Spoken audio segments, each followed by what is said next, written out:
Al primero de los panelistas.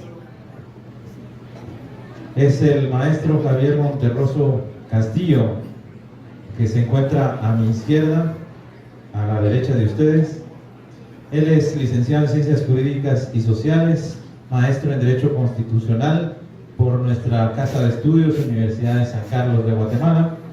Ha cursado estudios de Derecho Constitucional en España, de combate al crimen organizado en Estados Unidos, de política criminal en los países vecinos de El Salvador y de Derecho Penal en Argentina, Sudamérica. Es profesor universitario de la licenciatura y del posgrado en nuestra Facultad de Ciencias Jurídicas y Sociales desde el año 2014 a la presente fecha. Consultor en temas de justicia, seguridad ciudadana e incidencia política para organizaciones de la sociedad civil organizada, organismos de Estado y de cooperación internacional desde el 2003 a la fecha. Exsecretario privado y asesor directo del despacho de la Fiscal General de la República y jefa del Ministerio Público durante el periodo 2011 al 2014. Columnista del diario La Hora del 2014 a la presente fecha y también participó como delegado del Ministerio Público en la elaboración del decreto 31-2012 denominado Ley contra la Corrupción. Este es un breve extracto de la hoja de vida del maestro Monterroso Castillo, a quien inmediatamente dejo en el uso de la palabra para nuestra primera parte del panel. Vamos a escucharle a él en la primera parte y luego escucharemos al doctor Alejandro Rodríguez, que lo presentaré en su oportunidad, pero que tengo aquí a mi derecha o a la izquierda de ustedes. Quiero que me den la más cordial bienvenida al maestro Javier Monterroso Castillo y al doctor Alejandro Rodríguez. Bueno, muy buenas noches, tengan todos y todas ustedes. La verdad, primero me uno a las felicitaciones que ya han expresado para la Escuela de Estudios de Posgrado y la realización de este evento tan importante de debate. Y también, pues, hago extensivo las felicitaciones a la Universidad de San Carlos, a mi universidad y al decano por tener esta iniciativa tan importante, y gracias por la invitación para poder compartir aquí con profesores, estudiantes de la Escuela de Estudios de Posgrado, autoridades universitarias, sobre diversos temas. En el caso del panel que nos corresponde a nosotros sobre justicia y derecho penal, y la pregunta tan relevante que se plantea en el panel, ¿hacemos lo que debemos? ¿Verdad? Esa es la pregunta motivadora del debate sobre justicia penal. Diría que hay varias posibilidades cuando hablamos de derecho penal, entrando un poco en términos filosóficos de para qué ha servido el derecho penal. Como mecanismo de control social se puede entender que también el derecho penal tiene ciertos fines. Como mecanismo para la protección de derechos fundamentales tiene otros fines. Entonces, cuando nos preguntamos, ¿hacemos lo que debemos? Queremos primero que enfatizar en qué tipo de derecho penal o qué queremos que haya el derecho penal o cómo, para qué funciona el derecho penal en una sociedad democrática. En una sociedad democrática el derecho penal principalmente sirve para disuadir del delito por medio de la prevención tanto especial, enfocada específicamente al delincuente, como por la prevención general para inhibir el comportamiento delictivo en el resto de la población. Entonces, si nos preguntamos ¿para qué sirve el derecho penal? ¿Cuál es el objetivo del derecho penal en una sociedad democrática? Es esa, la prevención general y la prevención especial. Y hasta cierto punto tenemos que reconocer que no puede tampoco hablarse del derecho penal como algo efectivo para todos los delitos. Entonces, tenemos que enfocarnos en que el derecho penal, para ser efectivo, para ser eficiente en una sociedad democrática, tiene que enfocarse también en los delitos más importantes de esa sociedad. ¿Cuáles son los delitos más importantes de la sociedad guatemalteca? ¿Quién los escoge? Claro que el legislador, aprobando un código penal, ya establece un catálogo de delitos de conductas prohibidas, pero es además las autoridades que aplican el derecho penal los que seleccionan de ese catálogo de 300 delitos que tiene el Código Penal y las leyes penales especiales ¿a qué me voy a enfocar? ¿Verdad? No puedo enfocarme en perseguir los 300 delitos y hay que aquí aceptar que el derecho penal va a dejar impune a una gran cantidad de delitos. Es inconmensurable la cantidad de delitos que el derecho penal no va a atacar, no va a prevenir, porque la misma sociedad acepta esa tasa de impunidad. Lo que no acepta la sociedad es la impunidad de los delitos más graves. Y por eso el derecho penal tiene que enfocarse, las autoridades que aplican el derecho penal, tienen que enfocarse en aquellos delitos de mayor trascendencia. ¿Cuál? Obviamente el derecho a la vida, la protección del derecho a la vida, el combate a los homicidios, es el principal y debería ser la principal orientación de cualquier sistema penal.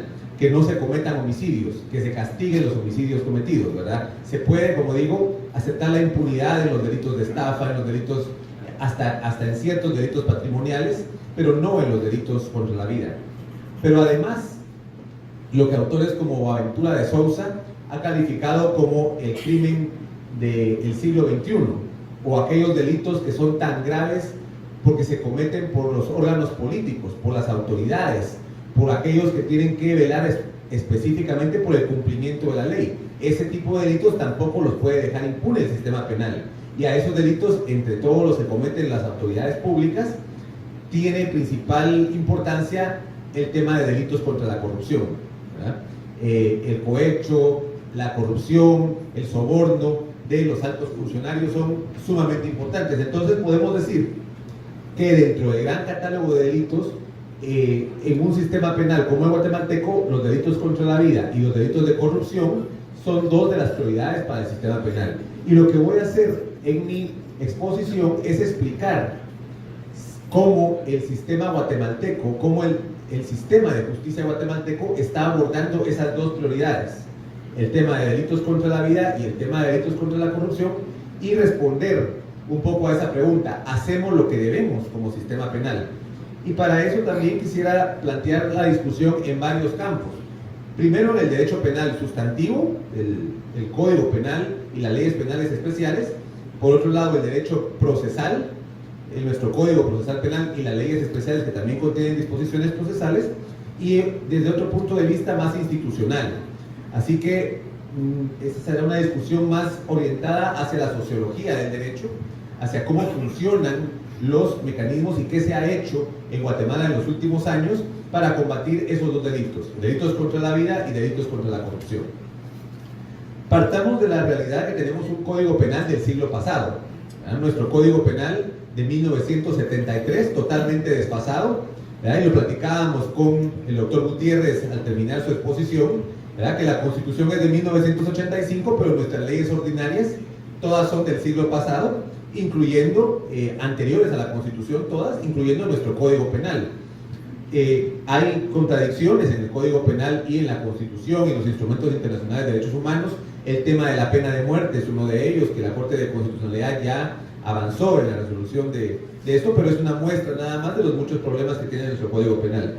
Pero vamos a ver, desde los últimos años, creo que la reforma más importante es precisamente el decreto 32-2012, Ley contra la Corrupción. Vemos que este decreto, basado en la Convención de Naciones Unidas contra la Corrupción, que es del año 2002-2004, tiene las pautas para perseguir los delitos de corrupción. Ya existían los delitos de corrupción en 1973, pero las penas establecidas para estos delitos eran mínimas.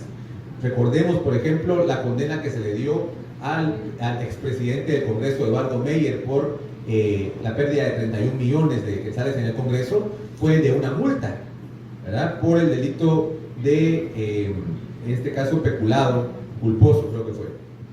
Entonces, el decreto 32-2012 agrava las penas para los delitos de corrupción, crea nuevos delitos y establece una vinculación entre los delitos de corrupción y la ley contra el crimen organizado. Por otro lado, tenemos también que, como ya lo dije, Boaventura de Sousa plantea que los delitos de corrupción son una tendencia mundial. Es una tendencia latinoamericana y mundial la persecución hacia estos delitos de corrupción, y los legisladores guatemaltecos asumen esta posición y establecen esta posibilidad de perseguir los delitos de corrupción, vinculándolo con la ley contra el crimen organizado. Por otro lado, entre las reformas penales también tenemos que en los últimos años se aprueba la ley de femicidio y otras formas de violencia contra la mujer, aprovechando que están dentro del auditorio las maestrandas de la maestría de Justicia Penal y Género, ¿verdad? Acceso a la justicia, y reconocen la importancia también de esta especificidad de los derechos de violencia contra la mujer y femicidio. También se aprueba la ley contra el femicidio y se crea toda una institucionalidad para perseguirlo.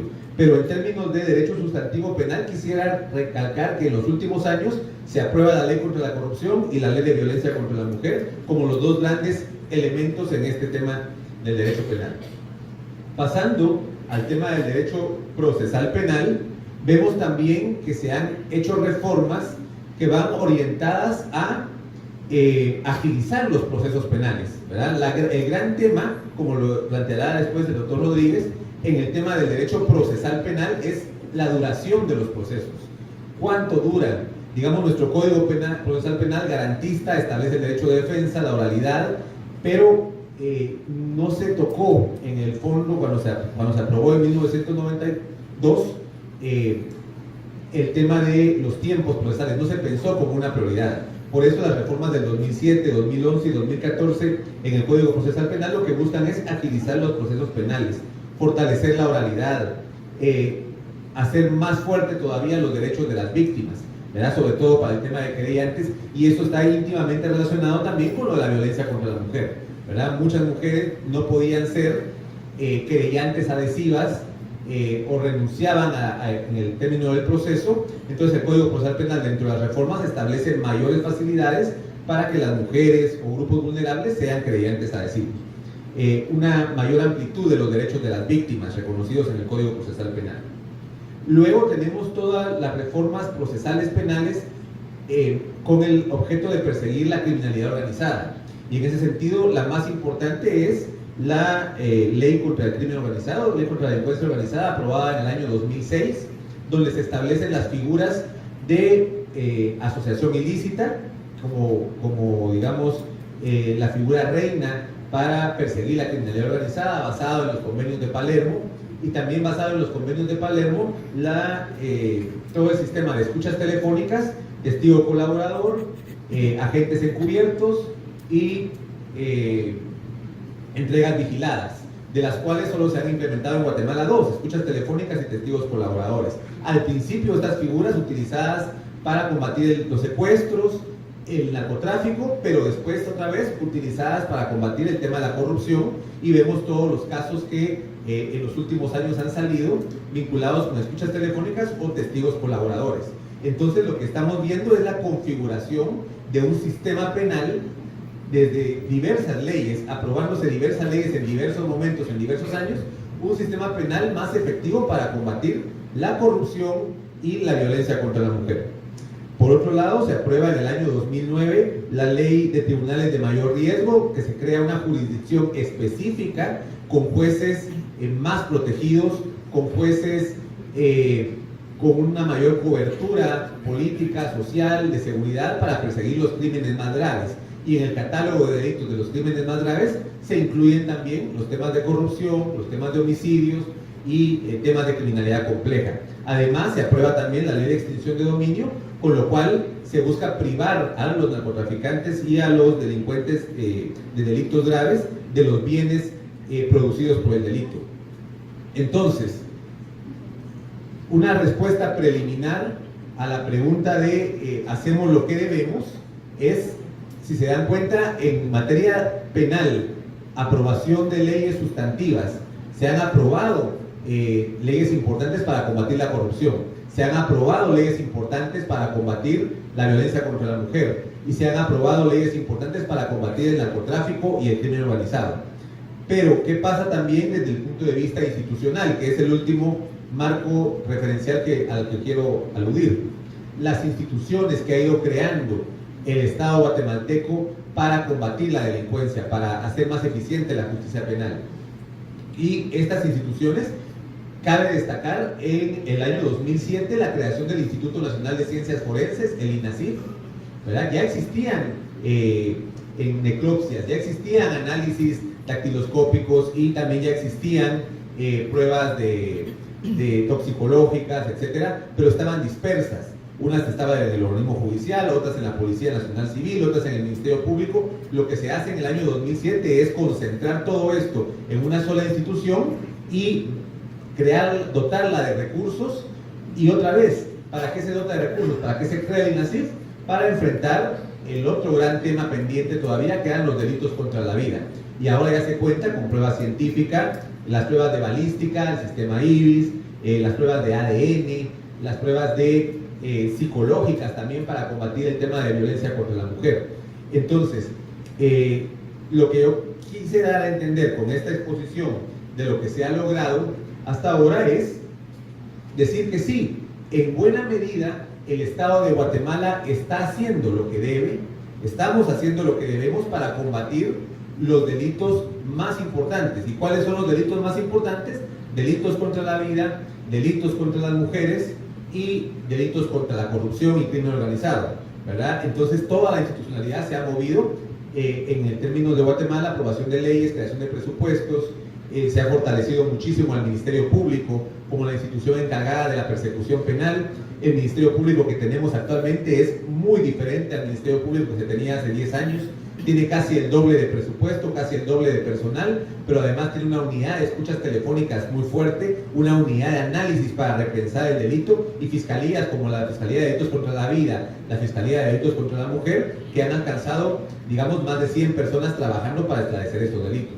Entonces sí se ha avanzado mucho. ¿Qué es lo que está pendiente de hacer? Y yo creo que aquí encajaremos muy bien con el doctor Rodríguez.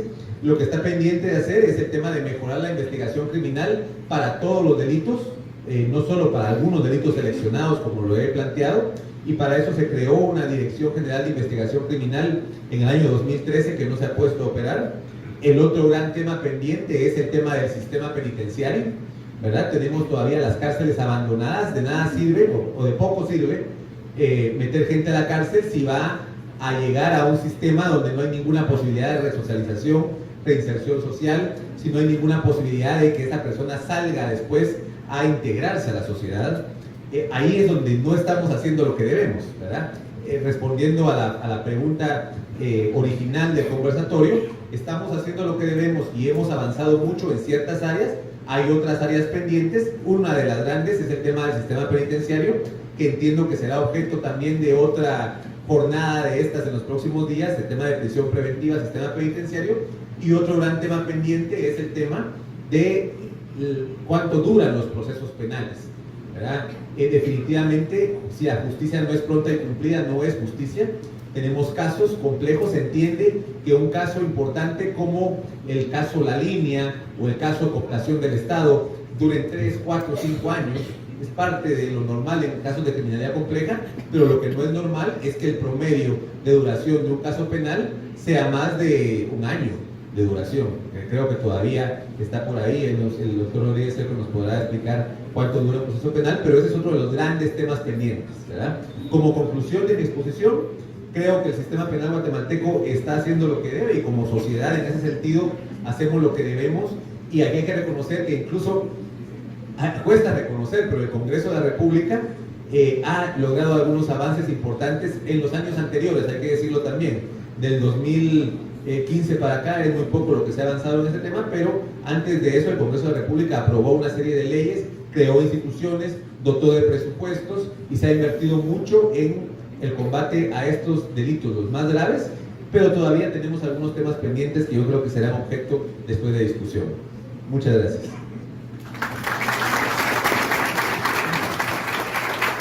Agradecemos la intervención del maestro Javier Monterroso. Solo hacemos un par de acotaciones. Reiteramos que dentro de las carpetas tienen una boleta para hacer preguntas, por si quieren iniciar a formularlas, pueden ir levantando la mano y alguien pasará a recogerlas a sus lugares. Y la segunda acotación es que al concluir el panel y al retirarnos, están preparados los diplomas de participación de esta jornada y están ubicados por orden alfabético de apellidos. Así es que habrá dos lugares donde lo podrán pasar a recoger por orden de apellido, dividido el alfabeto, empezando por la letra A. Inmediatamente presentamos entonces a nuestro siguiente panelista. Él es el doctor Alejandro Rodríguez, abogado con estudios de doctorado en Derecho Penal y Derechos Humanos por la Universidad de Salamanca, España, con especialización en el Sistema Interamericano de Derechos Humanos en la Comisión Interamericana de Derechos Humanos. Ha sido director del Departamento Jurídico de la Procuraduría de Derechos Humanos de este país en el periodo 2003-2008. También ha sido secretario de Política Criminal del Ministerio Público en el periodo 2008-2014, vicepresidente del Instituto de Estudios Comparados en Ciencias Penales de Guatemala y también ha sido profesor de los estudios de posgrado en nuestra universidad en Criminología y Política Criminal. Recibamos con un fuerte aplauso entonces a nuestro siguiente panelista, el doctor Alejandro Rodríguez. Muy buenas noches a todos y todas, y en primer lugar agradecer a la universidad y a la Escuela de Estudios de Posgrado esta oportunidad de poder compartir con ustedes los problemas que acosan al sistema penal guatemalteco. Yo quisiera iniciar con una pequeña idea o reflexión. Si queremos saber cómo está el sistema penal, tenemos que aprender a medir el sistema penal, hacer una evaluación del sistema penal. Aquello que no se mide, no se puede mejorar. Entonces, una primera parte de esta exposición está orientada a indicar cómo debemos de construir los sistemas de evaluación de un sistema penal, porque precisamente yo creo que este foro es muy importante en ese sentido. La universidad tiene un papel crítico en la evaluación de los sistemas de justicia. Debe ser el foro natural en donde se logre construir la evaluación de esos sistemas. ¿Cuáles son los indicadores? ¿Cuáles son los métodos para lograr esta evaluación?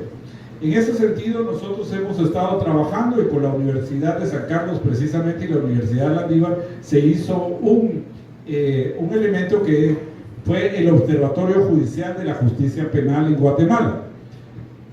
Este Observatorio de la Justicia Penal en Guatemala tenía como objetivo fundamental medir la calidad, la eficacia y la eficiencia del sistema de justicia como un servicio público que protege derechos humanos de las víctimas y obviamente también de los sindicados. Aunque no nos guste, pero también los sindicados tienen derechos y, como diría el doctor Gutiérrez, pues también tienen dignidad y con esa base tienen que fundamentarse sus derechos. Y uno de los elementos también más importantes es proponer a los tomadores de decisiones las medidas necesarias para mejorar el sistema. Los tomadores de decisiones, aquellos que hacen la política judicial, la política criminal o la política de persecución penal, tienen que tener información de calidad. Esa información tiene que ser rigurosa, tiene que estar establecida claramente para que podamos tomar entonces algunas decisiones que puedan ir fundamentando el funcionamiento del sistema de justicia y cómo vamos a hacer las reformas. En ese sentido, para la construcción de un marco del observatorio, lo que nosotros hemos utilizado es precisamente indicadores de eficiencia.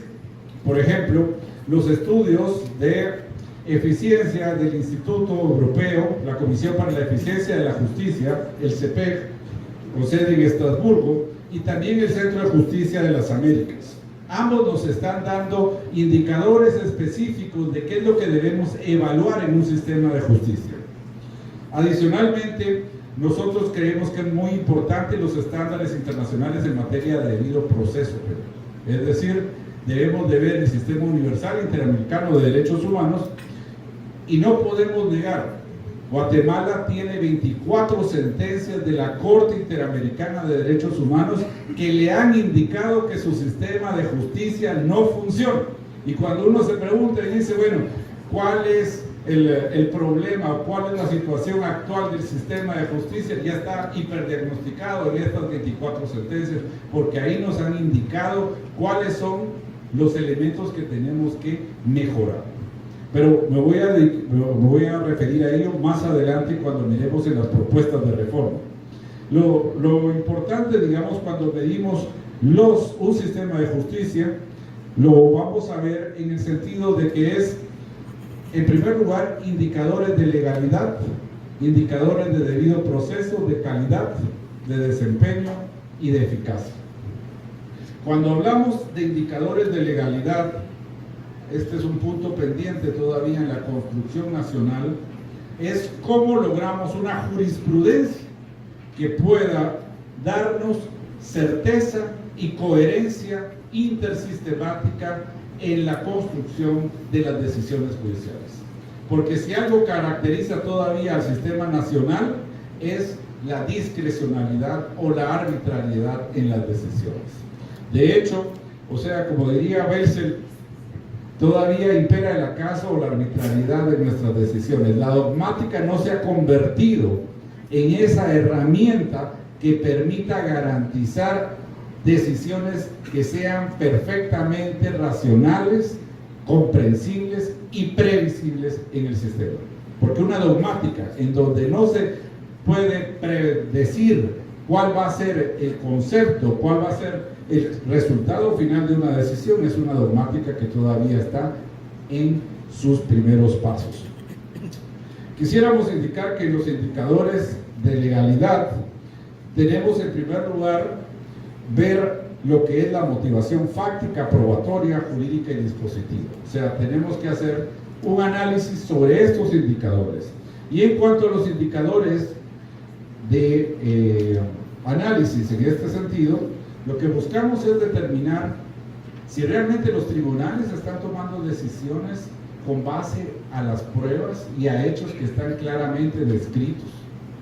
Y ahí quizá tenía una discrepancia con el doctor Gutiérrez en cuanto a que el derecho sea solo un derecho de verdad jurídica, porque también hay un elemento muy importante dentro del sistema penal, bueno, y creo que en todas las ramas del derecho, que es la verdad fáctica. ¿Cómo se determina esa verdad fáctica? Que esa verdad fáctica tiene un componente empírico, una reconstrucción histórica de la realidad, y eso tiene que hacerse a través de elementos probatorios. Pero no basta que el tribunal llegue a tener esa certeza de que ocurrió el hecho, sino que además lo debe plasmar en una motivación adecuada y racional que acredite que efectivamente la prueba que se está valorando permite llegar a esa certeza. Entonces, por eso, siguiendo un poco la metodología de Ferraioli, nosotros tratamos de construir indicadores en cuanto a legalidad que permitan ver lo fáctico, lo probatorio, lo jurídico, es decir, ahí sí, el principio de nullum crimen nullum pena sine lege, es decir, cómo está siendo la motivación de la subsunción penal, si esos hechos realmente están dentro de la norma, y finalmente la motivación dispositiva para ver cuáles las penas, qué penas se están imponiendo en Guatemala. Un ejemplo, nada más. En el observatorio determinamos, por ejemplo, en el caso de los delitos de violencia contra la mujer, que la mayor parte de casos, sin importar cuál sea el tipo de hecho que se desarrolló, imponían 5 años de sanción por violencia contra la mujer conmutables. Esa era la sanción promedio que se estaba dando. Y obviamente, si uno lo mira ya desde una perspectiva de motivación, de proporcionalidad de la sanción y de control de legalidad, ahí hay un problema en las decisiones judiciales. Bien, adicionalmente estamos viendo los indicadores también de debido proceso. Esos indicadores de debido proceso, como hemos visto, analizan el grado de cumplimiento que cada una de las etapas procesales y el respeto a los derechos humanos en cada una de estas etapas, para el sindicado, para las víctimas y obviamente también para los otros sujetos procesales. Tenemos también indicadores de calidad. En los indicadores de calidad nosotros medimos, por ejemplo, cuál es el grado de confianza que tiene la población sobre el sistema de justicia, también la percepción que existe para determinar, por ejemplo, el grado de independencia judicial, Ahí, para determinar el grado de independencia judicial, utilizamos la metodología del Foro Económico Mundial, que evalúa de 0 a 7 el grado de percepción de los usuarios con respecto a si las decisiones son realmente libres de presiones o no. Y el grado de satisfacción con la atención recibida y con el resultado global. También medimos los indicadores de eficacia. Cuando hablamos de indicadores de eficacia, hablamos de varias cosas. En primer lugar, hablamos de la duración de procesos, cuánto dura cada etapa del proceso, y miramos también cuál es el grado de funcionamiento global del sistema, cuánto cuesta el sistema, porque definitivamente no solo tenemos pocos recursos. Guatemala es de los países que menos gasta en inversión pública en temas de justicia. Nosotros tenemos apenas $28 por cada 100.000 habitantes de inversión en justicia, y tenemos una de las tasas más bajas de jueces, 6 jueces por cada 100.000 habitantes. Eso nos refleja por qué tenemos un sistema muy deficiente, porque sí debemos de ser críticos y decir la verdad. El sistema es deficiente, tenemos un 98-99% de impunidad, y en ese sentido tenemos el sistema que estamos pagando. Si nosotros no damos suficiente fortalecimiento al sistema, no vamos a mejorar. Pero entonces miramos los indicadores de eficacia para ver efectivamente cómo está operando el sistema, si se están aprovechando los recursos, y si efectivamente se puede ver que el tiempo empleado por salida, si las salidas que se están dando dentro del sistema son realmente oportunas. Porque imagínense, ustedes van a tener, por ejemplo, un caso de negación de asistencia económica que llega hasta sentencia. Ese es un desperdicio de recursos enormes cuando pudo haber salido en etapas muy anteriores al proceso, ¿verdad? Ahí hay decisiones entonces que no tienen eficacia jurídica. Quisiera entrar ya a ver algunos de los hallazgos principales del informe, ¿verdad? Para que miremos entonces cuáles son los nudos críticos y cuáles son los problemas que estamos viendo en nuestro sistema penal. En primer lugar, vemos que hay un problema de carga de trabajo. Si vemos, vamos a entender que el total de sentencias emitidas en los años 2015 y 2017 fue de aproximadamente 9.000 sentencias, pero el Ministerio Público presentó 17.000 acusaciones. ¿Qué quiere decir eso? Tenemos apenas un funcionamiento del 47% del sistema. Estamos resolviendo 47% de los casos, a la mitad de lo que se necesitaría. Por otra parte, miremos el modelo de gestión de audiencias. Vamos a ver que en el modelo de gestión de audiencias encontramos una severa deficiencia tanto en el procedimiento preparatorio e intermedio. Ahí es donde se observan realmente los problemas más graves del sistema. ¿Por qué?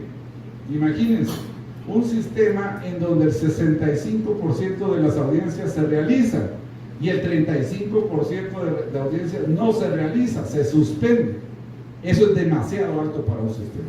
O sea, estamos trabajando apenas a 2/3 partes de la capacidad instalada. No solo no tenemos suficientes jueces, sino que los que tenemos no logran poder solventar, digamos, todas las audiencias que tienen programadas. Pero además vemos que algunas audiencias tienen particularmente dificultades. Por ejemplo, la audiencia de procedimiento intermedio, esa se suspende en un 51%. Es altísima la tasa de suspensión. Otro nudo problemático es el tratamiento de las investigaciones en flagrancia. Aquí, bueno, tal vez ha habido una mejora en el sentido de que cada vez es menos el número de casos en donde las personas son detenidas en flagrancia y hay más detenciones por orden de aprehensión, lo cual quiere decir que el Ministerio Público está investigando para detener y ya no deteniendo para investigar. Ese es un punto positivo que reflejó este estudio. Sin embargo, sí encontramos problemas muy serios en algunos delitos, por ejemplo, en portación ilegal de armas de fuego, en posesión para el consumo, en donde sí hay una tasa muy alta de absoluciones, ¿verdad? 34% de portación ilegal de arma de fuego. Eso nos da una idea de que hay una alta tasa de detenciones ilegales en el país. Y en cuanto a la duración de procesos, estamos viendo que el plazo de duración del juicio oral está teniendo una duración total de 274 días. Pero aquí es muy importante ver que 184 días transcurren entre el ofrecimiento de prueba y el inicio de la apertura del juicio. O sea, eso definitivamente es el embudo principal del proceso. Tenemos también que el tiempo real de duración de un debate oral es de 73 días, pero si vemos el tiempo trabajado realmente son 3 o 4 días. O sea, en 73 días se realizan 3 o 4 audiencias con una dispersión de 14 días por audiencia, ¿verdad? El sistema es muy ineficiente, pero además está violando derechos importantes, porque recordemos que el juicio oral es un juicio oral concentrado que tiene que ser lo más rápido posible. Entonces el principio de concentración se está perdiendo y el juez, y es una de las cosas que estamos encontrando dentro de este estudio, es que el juez pierde inmediación, ¿verdad? Y tiene varios procesos en medio, de tal manera que está llevando 3 o 4 procesos al mismo tiempo, con lo cual se pierde totalmente la capacidad de poder dictar una sentencia adecuada. Adicionalmente a eso tenemos que la apelación especial está llevando 262 días, ¿verdad? Para un proceso que realmente debería de no pasar de 60 días. En un análisis global del proceso, podemos decir que actualmente estamos teniendo procesos de 918 días en total. Podemos decir de que de esos 918 días, solo 15 a 25 días son efectivos de trabajo. El 96% de los procesos es, en consecuencia, un proceso que está totalmente paralizado, ¿verdad? Y voy a terminar, porque ahora tenemos mucho tiempo, pero voy a terminar con algunos de los elementos de los principales nudos. Como ven ustedes, hay una débil protección del imputado, de los derechos del imputado a lo largo del proceso. Encontramos una figura nueva que se han inventado los jueces, que se llama la detención provisional, que viola el artículo 9 de la Constitución, como se ha mencionado aquí, porque la persona permanece en privación de libertad aun cuando no tiene todavía una prisión preventiva y el plazo es de 24 horas. Hemos encontrado plazos de 4 o 5 meses. Otro nudo que se ha dado es la escasa participación de las víctimas dentro del proceso. Solo el 14% de las víctimas se constituyen en querellantes adhesivos, y la participación es muy importante del querellante adhesivo, porque cuando participa el querellante adhesivo hay una sentencia condenatoria. Si no hay participación del querellante adhesivo, generalmente o no se llega a juicio o se tiene una sentencia absolutoria. Y finalmente, otro nudo problemático, y con esto termino, es que hay litigio malicioso y el abuso del amparo. Y en el tema del litigio malicioso y abuso del amparo, uno lo que encuentra es precisamente una mala práctica judicial. Y aquí es todo el sistema.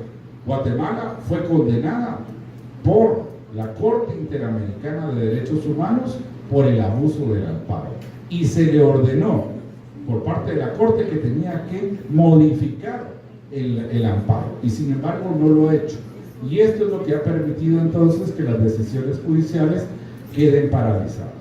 De hecho, hemos encontrado algunos casos en donde, por ejemplo, el caso Bitcoff es un claro caso en donde hay una sentencia ya condenatoria y 2 años después viene la Corte de Constitucionalidad y ordena que debe de repetirse el procedimiento intermedio. Pero hemos encontrado también casos en donde se ha condenado El Ministerio Público pidió en algún momento amparo porque no le habían aceptado algún medio de prueba y le ordenan repetir el juicio ya con una condena.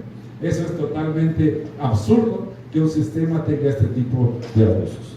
Entonces, hay muchos temas más que podemos platicar, sin embargo, el tiempo no nos permite, de tal manera que podemos ver en las preguntas si se pueden profundizar. Muchas gracias. Un fuerte aplauso para nuestros dos panelistas. Y por factor tiempo, vamos a iniciar con la ronda de las preguntas, haciendo la primera al maestro Monterroso. Le formularé 3 para que usted pueda responderlas en conjunto. Nuestro primer participante señala que las penas en los delitos de crimen organizado guardan proporcionalidad o no con el daño a la sociedad que causan. Esa es la primera. La segunda es la diferencia entre derecho penal versus política criminal. No es la prisión preventiva una medida de hecho, una pena de hecho o una pena anticipada, diríamos. Y finalmente, si los tribunales denominados de mayor riesgo no riñen con la Constitución política en virtud de considerarlos, quien pregunta, tribunales especiales. Bueno, creo que la primera pregunta relacionada con las penas es el gran debate de quién fija las penas. Al final de cuentas, en un sistema republicano y democrático como el de nosotros, es el Congreso de la República el que aprueba las leyes penales, y hay varios estudios sobre cómo toma el Congreso de la República la decisión de fijar determinado número de años. Tenemos estudios, por ejemplo, de José Luis Díaz Ripollés en España, que analiza de dónde vienen las tendencias legislativas penales en España, y se hizo un ejercicio en Guatemala con Luis Ramírez. Precisamente hicimos un ejercicio de cómo se aprobaban las leyes penales en nuestro país, y vemos que hay diferentes corrientes. Por un lado, hay toda una tendencia de instrumentos internacionales, y en ese sentido recordemos que Guatemala ha sido signatario tanto de la Convención de Naciones Unidas contra el Crimen Organizado, Convención de Palermo, como la Convención de Naciones Unidas contra la Corrupción, y esas dos convenios internacionales, calificados también convenios internacionales de derechos humanos, establecen penalidades severas para estos delitos. O sea, ya hay un mandato internacional de que cuando un Estado es parte de estos convenios, se compromete a establecer los tipos penales, y están claramente establecidos en los convenios que tiene que calificarse como delito el enriquecimiento ilícito, por ejemplo, el cohecho activo, el cohecho transnacional, la asociación ilícita, y obviamente con penas lo suficientemente, digamos, la amenaza penal tiene que ser la suficiente para evitar ese tipo de delitos. Entonces, ahí hay una primera tendencia, pero también queda la discrecionalidad de los legisladores, ¿verdad? Aunque los instrumentos internacionales de derechos humanos dan un parámetro, los legisladores también tienen una gran discrecionalidad. Y aprovechando lo que planteó Alejandro en cuanto a la impunidad en los delitos de portación de arma de fuego, parte de esa impunidad tiene que ver con que el delito de portación de arma de fuego tiene una pena exageradamente alta para un delito de peligro, ¿verdad? No es un delito digamos, de daño concreto, sino es un delito de peligro, y tiene una pena que está, si mal no estoy, más de 10 años. Sí, de 10 años de prisión. Entonces, esa pena desproporcionada también tiene que ver con la poca condena que puede tener. La discrecionalidad del juez, en ese sentido, también no va a meter 10 años de prisión a una persona que lo tuvieron con un arma. Posiblemente sí era una aportación ilegal de arma de fuego, pero no hay tampoco suficiente prueba, y además la pena es demasiado alta. Si queríamos inhibir, ¿verdad?, la aportación de arma de fuego, está bien aumentar la pena, pero a un nivel desproporcionado. El tema de la proporcionalidad de las penas es una discusión todavía pendiente, pero al final pasa por congresos que no tienen el más mínimo marco de racionalidad para imponer las penas, ¿verdad? No hay más que la presión, a veces eso que han llamado el populismo punitivo, ¿verdad? El legislador quiere quedar bien con sus votantes, quiere quedar bien con la población, y aumenta las penas más allá de la proporción concreta. Si hacemos un análisis de las penas de nuestro Código Penal, tenemos que hay conductas muy graves sancionadas con penas muy bajas y conductas muy leves sancionadas con penas muy altas. Tenemos, por ejemplo, el hurto doméstico, ¿verdad? El hurto que comete una empleada doméstica está calificada como hurto agravado con 8 a 12 años de prisión, ¿verdad? Y la evasión tributaria, la evasión fiscal, así sea de varios millones, tiene de 1 a 6 años de prisión, ¿verdad? O sea, totalmente desproporcionada una conducta que tendría que tener un disvalor muy superior a otra que posiblemente sea por condiciones de pobreza, sea por condiciones de cualquier otra índole, no debería estar tan grave. Luego tenemos la diferencia, por supuesto, entre derecho penal y política criminal.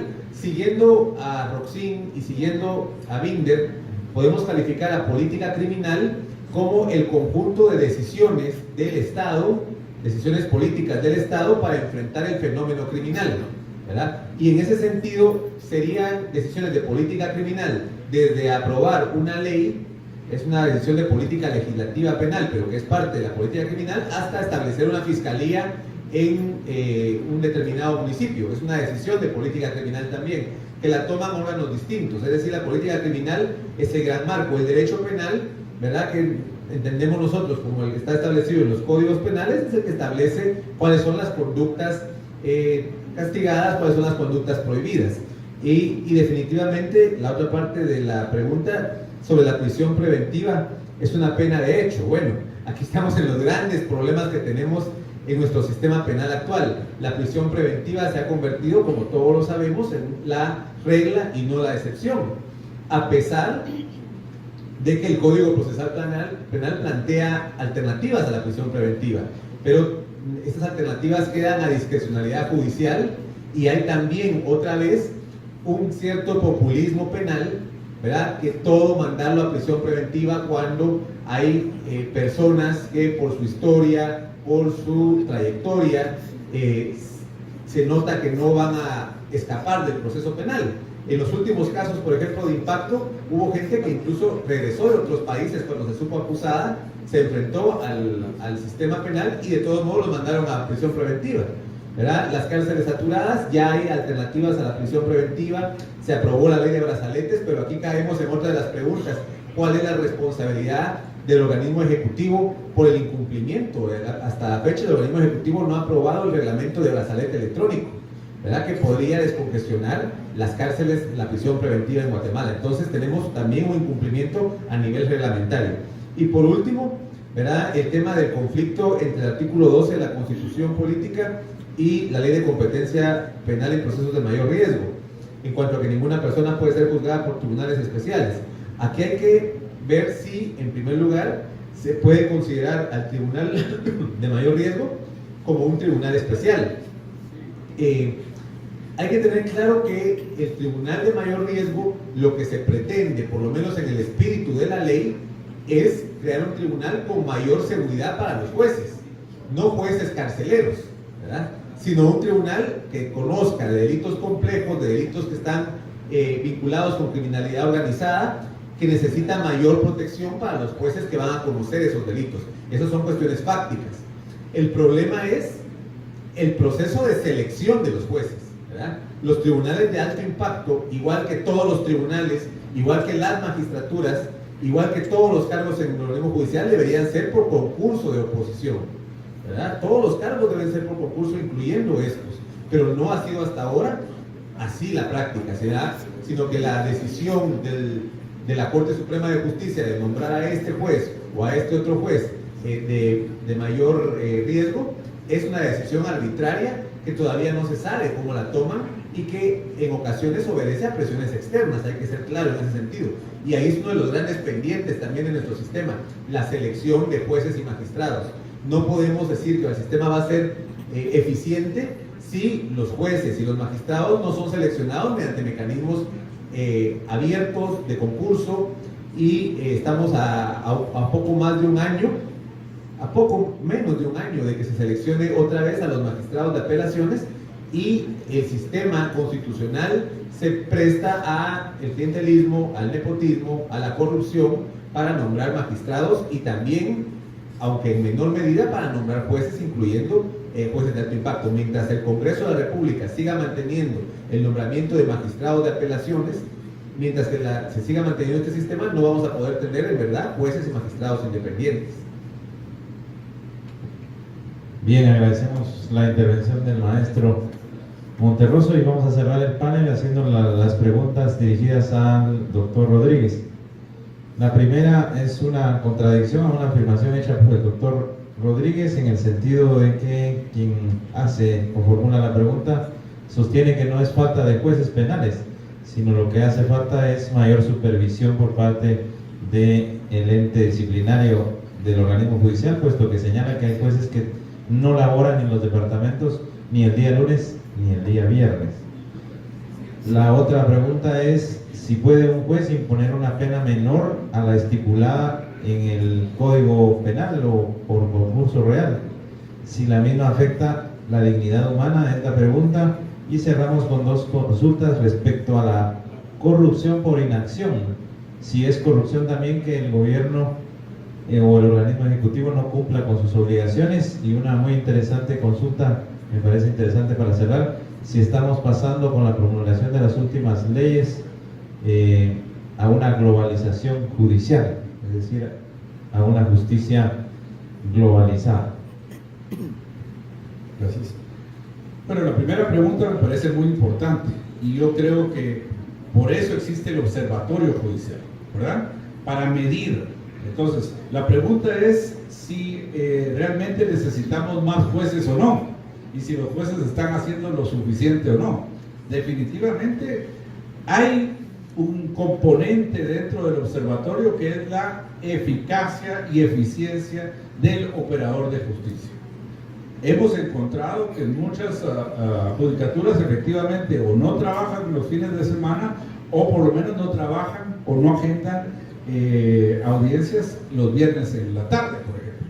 O al hacer el análisis aquí con nuestro amigo Luis Ramírez, precisamente estuvimos viendo las audiencias y encontramos de que en la tarde no están trabajando los tribunales a partir de las 2 en términos generales. Entonces estamos hablando de que hay como una laxitud en cuanto a la eficiencia judicial. Pero sí, cuando encontramos que hay un 48% de casos nada más resueltos de lo que está ingresando, encontramos que el sistema está a la mitad de lo que se requiere. Hay una necesidad de jueces. Entre las observaciones que nosotros propusimos, o las recomendaciones, mejor dicho, que propusimos para mejorar la gestión, una muy importante es lograr de que hayan mayor cantidad de jueces, que los tribunales de sentencia ya no sean de 3 jueces, sean de 5 jueces. ¿Por qué? Porque encontramos que los jueces, como tienen doble agenda, llevan casos individuales y casos como tribunal colegiado, y de esa manera entonces 2 días le dedican a hacer tribunal colegiado y 3 días le dedican a hacer tribunal unipersonal, y eso no puede ser. Entonces ahí esta colisión de agendas está haciendo que el sistema tenga realmente una dispersión y que los juicios se alarguen excesivamente. Si tuviéramos 5 jueces, entonces un tribunal podría estar integrado permanentemente y trabajar los 5 días, y otros 2 jueces podrían llevar los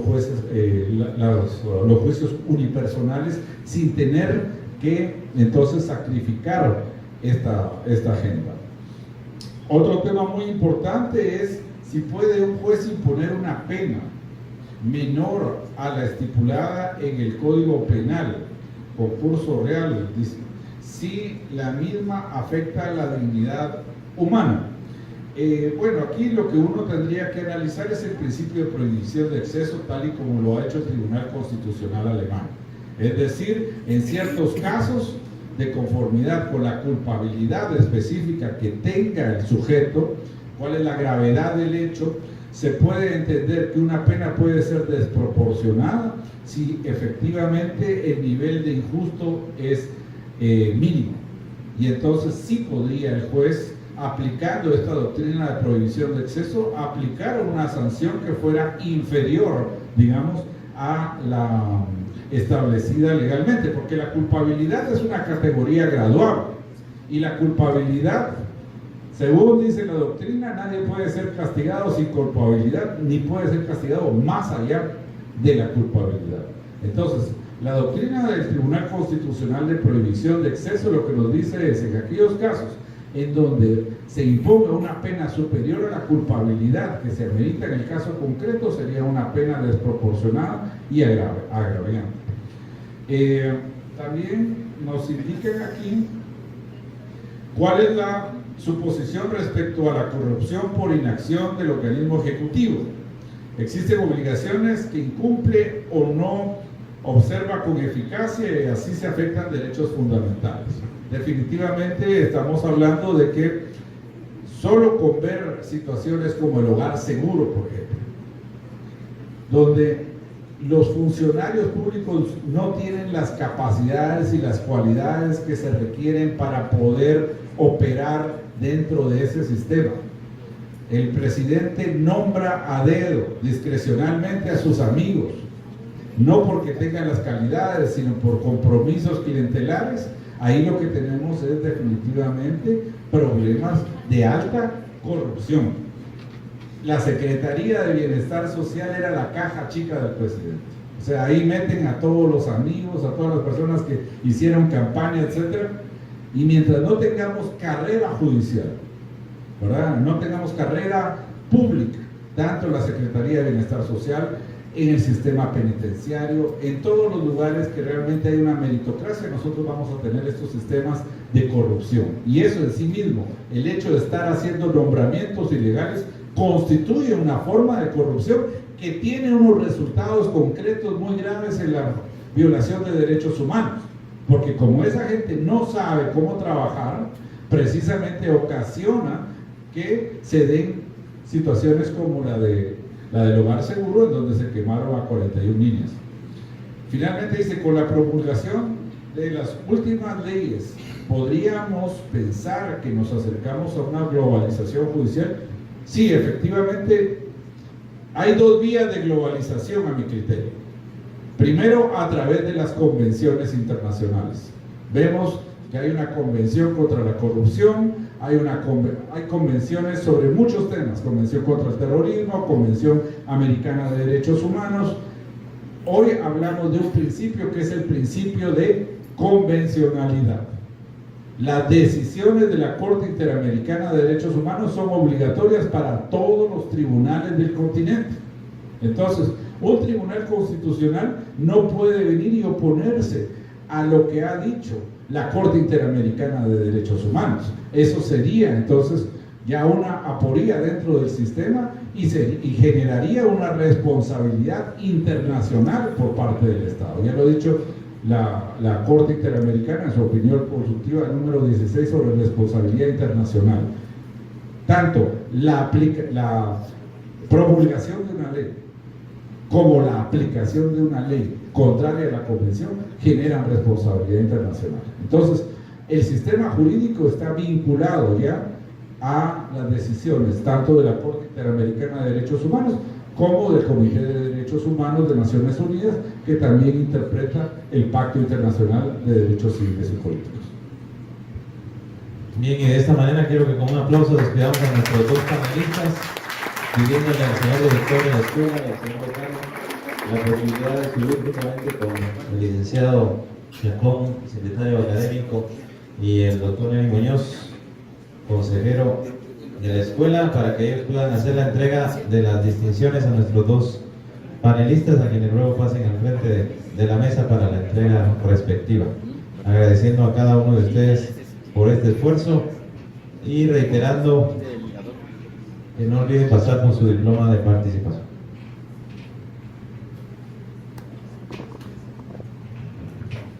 Gracias.